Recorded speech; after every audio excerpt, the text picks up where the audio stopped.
Good evening and welcome. Tonight we will be going over the history and geography of Beni in Bolivia. Bolivia, if you don't know, is located pretty much smack in the middle of South America. And as you can tell by this map, Beni is a very large department in this somewhat small country compared to the rest of South America. You can see big old Brazil's just up here bordering it. It's not, okay, let's say Bolivia is like middle-sized compared to South America, because South America does have some teeny tiny little countries and some absolutely whopper-sized countries. So let's say it's in the middle, but it's still a very large department in a somewhat middle-sized country. I just say that because I'm used to saying it's a small area in a small country. Can't quite say that with Bolivia, I suppose. It's not that small. As you can see, there are just like a gazillion rivers flowing throughout this department.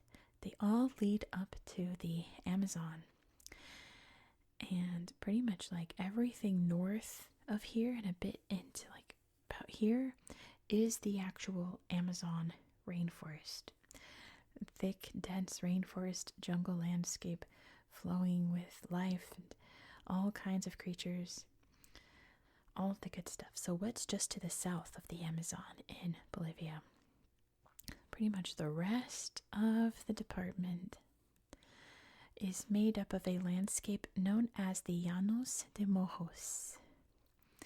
Llanos basically being Spanish for like a savanna, if you will, like we'd say a prairie in the United States, grassland, but not quite like a prairie or steppe or savanna, as this is very wet. In fact, these rivers overflow and flood the area. You can see little marshes, these little lines here, that's little marshy areas. You can see all kinds of lakes, lagos, all throughout. It's a very, very wet region. Very mushy, right? But perfect for growing all kinds of, kind of tropical fruits and vegetables. Which kind of leads us right into history. That's pretty much all for geography. The capital's Trinidad, you can see right there. There are lots of national parks, which I like this one because you can see it says boundary undefined, because it's just thick forest right here. There's no way to define the boundary between Beni and Cochabamba there. There's also a big protected area over here and a couple throughout, mainly for the indigenous groups of Beni. There are many different indigenous groups here, but the main one we're going to talk about is the Mojos culture, because they did something very remarkable in this department. It could have begun in 8850 BCE. Some sources say maybe 4000 BCE. The source said that they dated pottery to 4000 BCE, but it could have been even older than that. The Mojos culture started to create these incredible earth mounds, irrigation canals, man-made islands, all throughout the region here. There's a lot up here, but they've been found all throughout the area here. I've seen the numbers say there's 4,700. I've seen some sources say there's up to 20,000. Some of them may be lost, but most of them are still around. Some of them are even still in use today. And they're remarkable, and we're going to be able to see some on Google Earth in a minute, so stick around. The Mojos culture in this time, this big time irrigation period, lasted to 1450 CE. And it's kind of interesting that we can stop it right around there, because so much was happening in South America, at least in this part of South America at that time.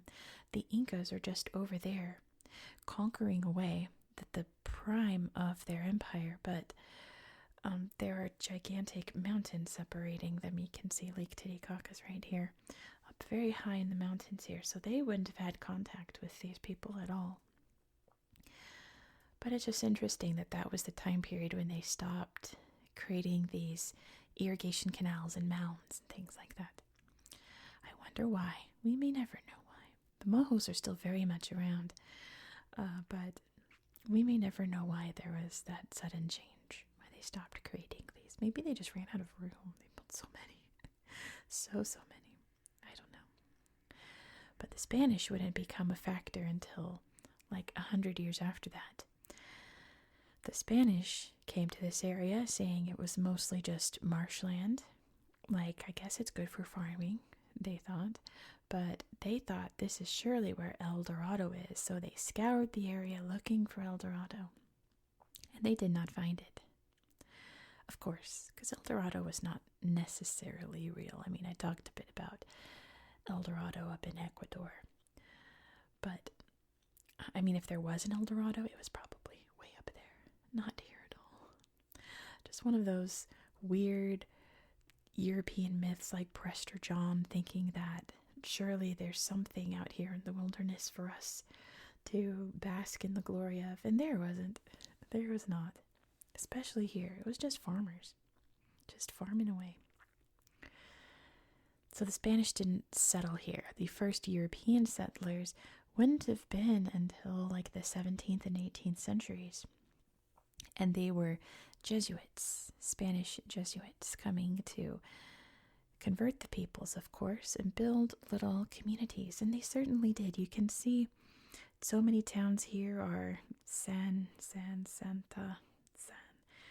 are, you know, like Catholic names. San Joaquin, San Ramon, so on and so forth. And that's because of San Francisco, San Lorenzo, because of those missionaries. The rubber boom exploded here in a big way. We already talked about Acre up here in Brazil, which was really the heart of the rubber industry. Not too far away, right? So rubber trees grow here in abundance, and rubber became a very important commodity at the turn of the 20th century because automobiles were becoming a thing. In order for automobiles to drive, you need tires, and to create tires, you need rubber. So the rubber boom really blew up here and brought a lot of wealth to the area, as you can imagine. But the rubber boom came and went because, one, they found a way to create artificial rubber, which is pretty much what you use on your tires today, I'm sure. And two, some sneaky person snuck rubber trees out of Brazil internationally to plant them over in like Africa and Southeast Asia. So rubber became a worldwide industry, not so much a South American one anymore. So it collapsed here in South America. What replaced it was cattle ranching, and that is still big business here today in Beni. There's lots of wide open space, lots of grassland that's all wet and perfect for cows to munch on. So we'll see as we look through this landscape here. You'll see all the little ranches here and there out in the middle of nowhere amongst this huge span of just what must be pasture land for all the cattle. It wasn't until the 1960s when this area became very prominent for archaeologists, as one of them was flying over and saw something peculiar. They saw all these straight lines, and he knew, just like all my viewers who watch regularly know, that Mother Nature does not make straight lines, right? Mother Nature does not make straight lines. So this archaeologist was flying overhead and saw all of these straight lines crisscrossing the landscape and said, there's something there. So that was when this Mohos culture was really uncovered and is still being uncovered today. It's one of those kind of like the Nazca lines over here in Peru that you can't really tell it's there until you fly overhead and see the landscape spread out and realize that something is not natural there. That's man-made. Pretty neat, I think. And pretty much that is all the history that I have for you here in Beni. Not a lot, but still very important, isn't it? So I'm itching to head over to Google Earth and show you some of the exciting things that I found. Let's head over there now.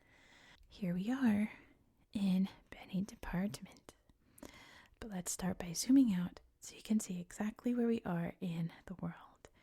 Here is Bolivia.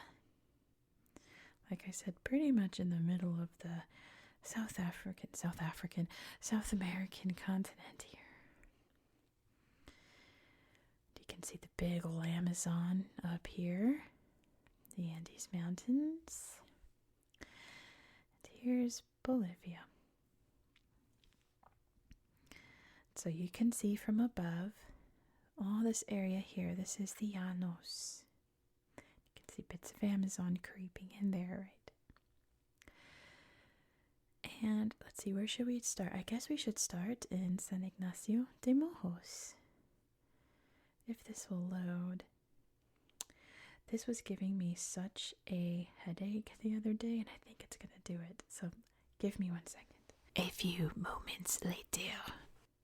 All right, we're in business. I just have to turn the internet on and off on the tablet, and then it works just fine. San Ignacio de Mojos. There's a cool museum here. I think it was a museum. Oh no, that's in Trinidad, the museum I'm going to show you. I'm just going to show you, I think just the town slide shows what I wanted to show you. I think. San Ignacio, yeah. This beautiful church here. The Jesuits, when they came to convert, did the right thing and integrated with the culture. Translated their word for gods into their word for gods, and linked their customs and things with the Catholic one to create beautiful churches like this. Isn't that stunning? Very beautiful. Let's see, cool statue there depicting the big headdresses this culture would wear. Mojos. Isn't that neat? That's just beautiful. What a beautiful mural. And then there's this cool lake over here with the Monumento Isireri, which must be a god figure, because look at this. Some kind of coiled snake god holding fish next to this majestic lake. So surely there's a legend. I couldn't find anything about it, but there must be a story behind what I assume is a deity of this lake. Pretty amazing. And it's a beautiful lake too. She's posing. Wonderful, wonderful little dog. So yeah, lots of interesting communities like that. If we go over to Trinidad, I'll show you that museum I mentioned. Let's see. If I remember where it is. Trinidad's over here. Trinidad. I thought it was over here. Yeah, am I losing it? It's just vanished. Oh, there it is. We found it. We weren't too far away. Trinidad. The capital city. We have a cool museum. If I remember where it is. Oh dear. Is it this one? Yeah.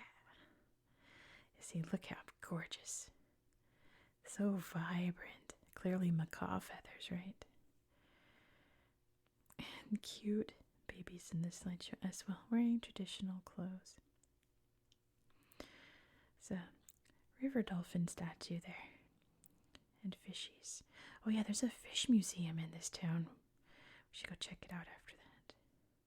But this is a museum for the mojos. Look how cute. Oh my gosh. So sweet. Beautiful art here as well.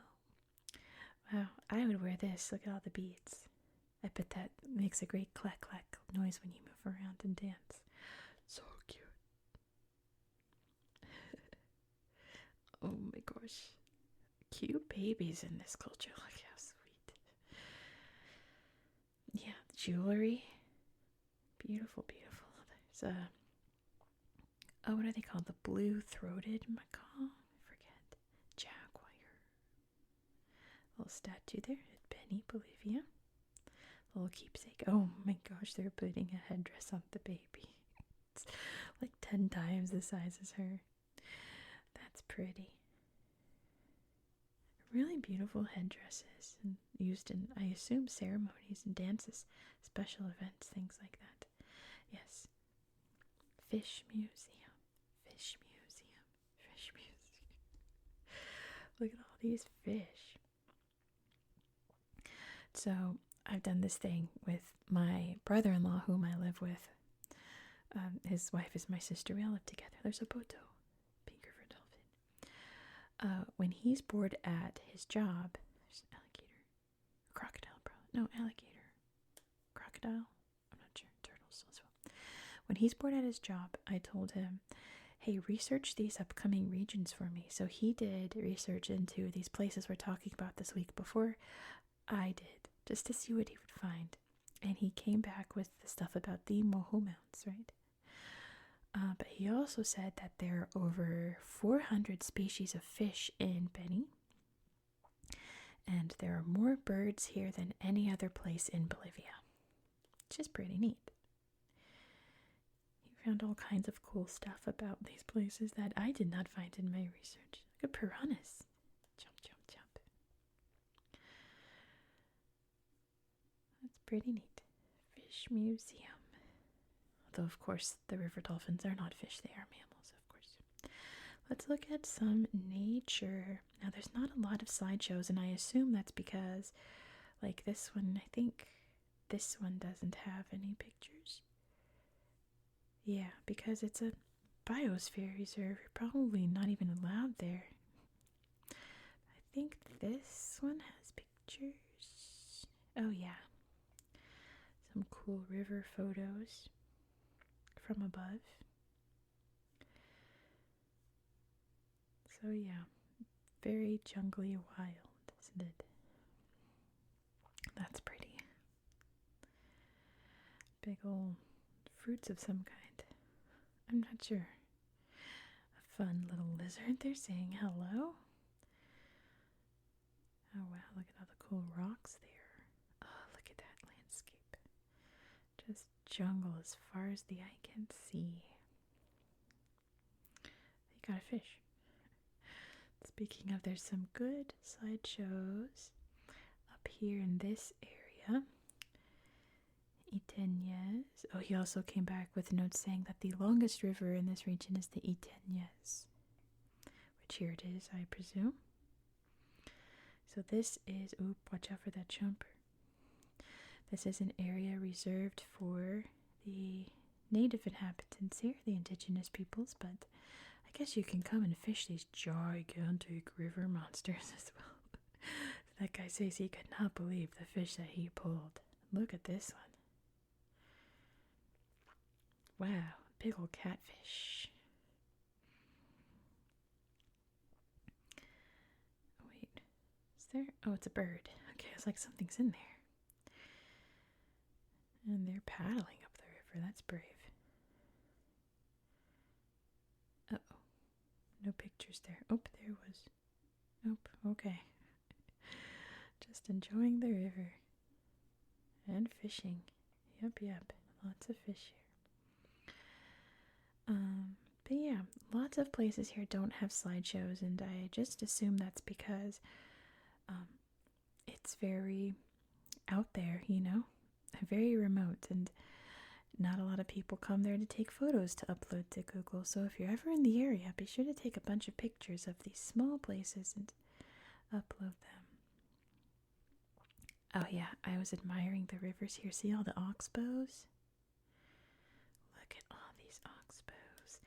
You can see one forming right here, right there.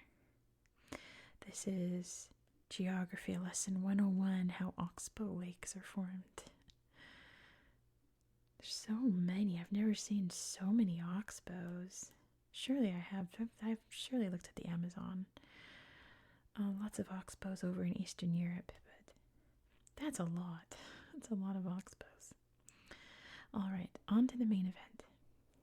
Over here, by this town here, Santa Rosa, I went poking around trying to find some mounds, some islands, some irrigation areas, and I was told online that this is a good place to start.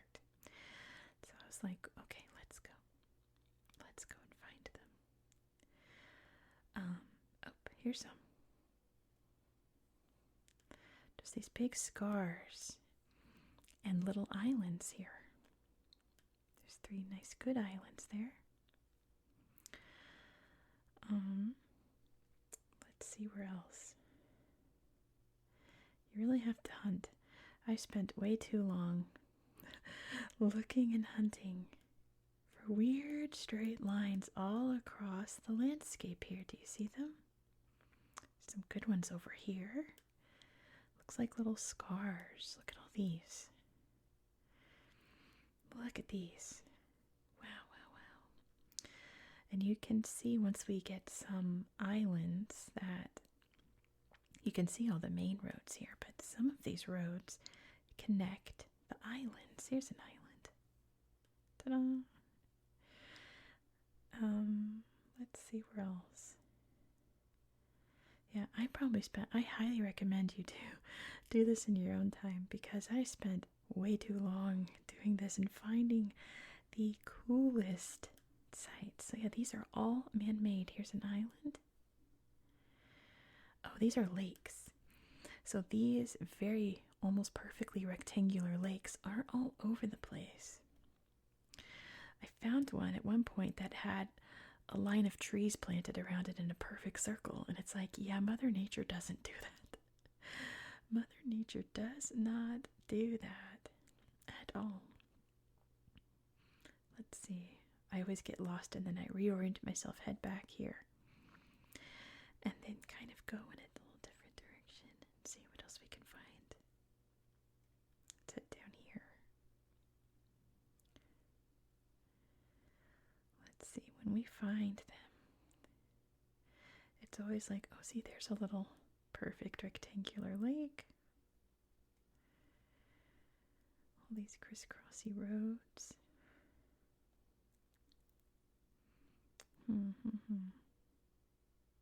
Set up here. There's a man-made island. Because, of course, like I said, all this area floods at a certain point, right? So these little islands are just that. Little islands, and some of them I saw have little ranch houses on top of them. They're still used to this day. Island, you can see the road there. There's an island. So yeah, you just get to go through the landscape and just and once you see it, you see them all over the place. That's a big old island, isn't it?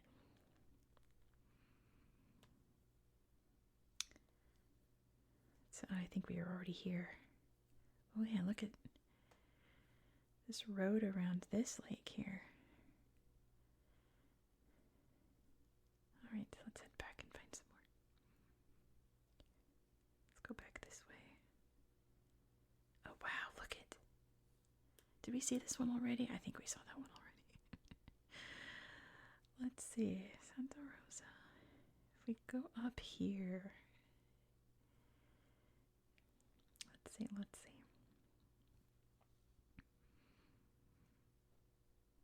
Little lake there.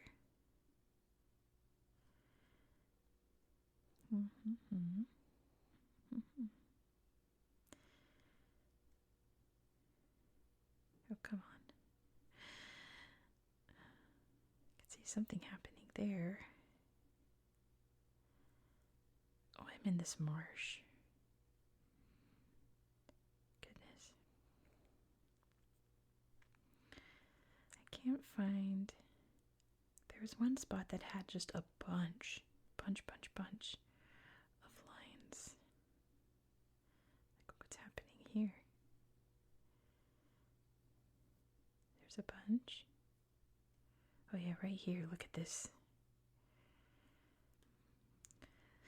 So this was, oh, what are these lines, right?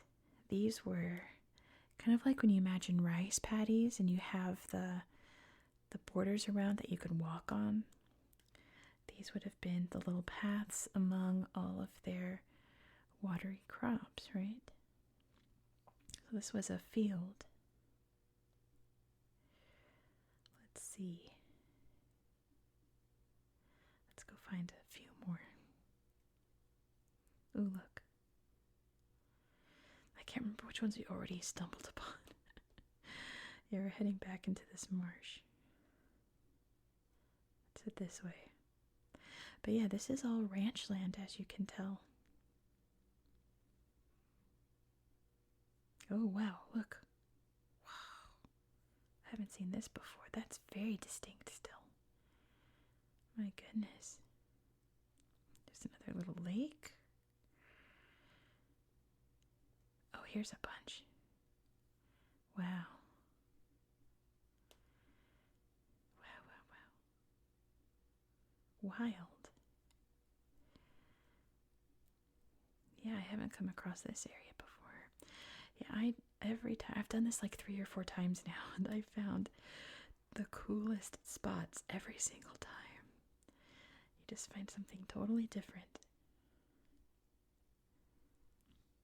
Bagel scratches in the landscape.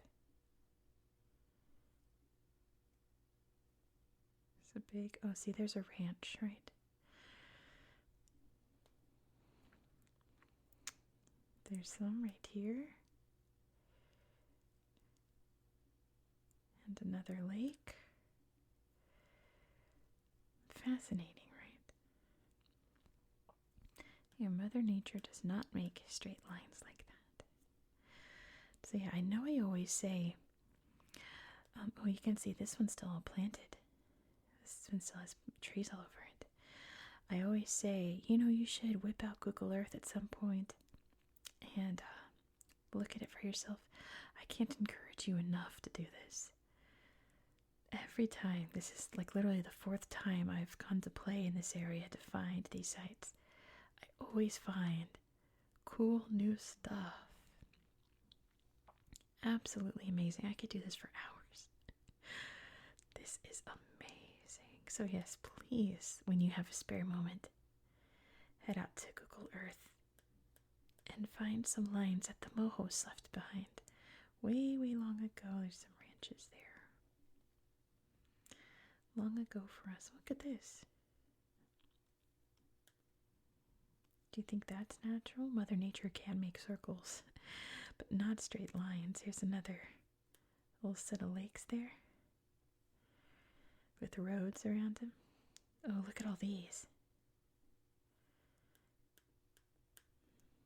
So many.